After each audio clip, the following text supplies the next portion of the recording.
Hello and welcome back. You've prepped your subfloor. Fantastic. Now, let's create the perfect environment for your new engineered wood floor. This involves controlling site conditions and properly acclimatizing your flooring.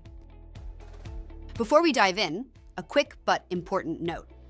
While we're providing this guidance based on best practices and industry standards like BS 8000, 201, 2011, the ultimate responsibility for a correct installation lies with you or the fitter.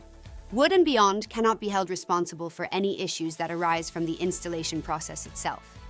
Following these guidelines carefully is also crucial for your product warranty. So, let's make sure we get it right from the very beginning. Engineered wood, like all wood products, is a natural material. It responds to its surroundings, particularly to changes in temperature and humidity. Getting these conditions right before and during installation is key to preventing issues like gapping, cupping, or excessive movement later on. So, what are we aiming for? For best results, the domestic relative humidity in the room should be stable between 40% and 65%. And the ideal room temperature should range from 18 to 24 degrees Celsius. Maintain these conditions not just during installation, but afterwards too. Beyond the air, the building itself needs to be dry. This means no visible signs of moisture or condensation on walls or floors, especially when any heating is on. Critically, your subfloor moisture content must not exceed 1.8%. Always check this with a reliable moisture meter before bringing your flooring in.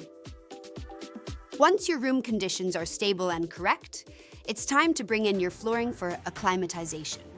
This allows the wood to adjust to the specific temperature and humidity of its new environment. This is the process for standard installation. The specifics for underfloor heating acclimatization will be detailed in the dedicated UFH video.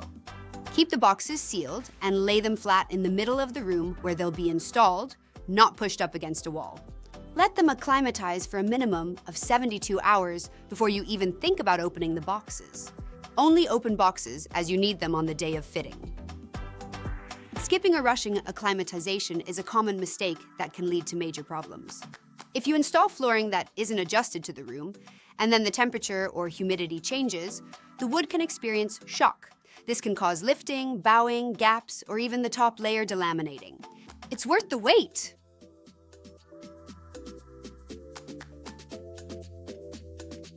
Speaking of allowing for wood's natural movement, always remember to leave an expansion gap around the perimeter of your room. For standard installations without underfloor heating, this means a gap of 10 to 15 millimeters between the flooring and any solid surface, like walls or door frames. We'll cover this more during the installation videos, but it's part of creating the right conditions. So, you've got a stable, dry environment and your flooring is happily acclimatizing. Excellent! You're setting the stage for a perfect installation. In our next video, we'll start looking at the installation methods themselves, beginning with the popular floating floor technique. See you then!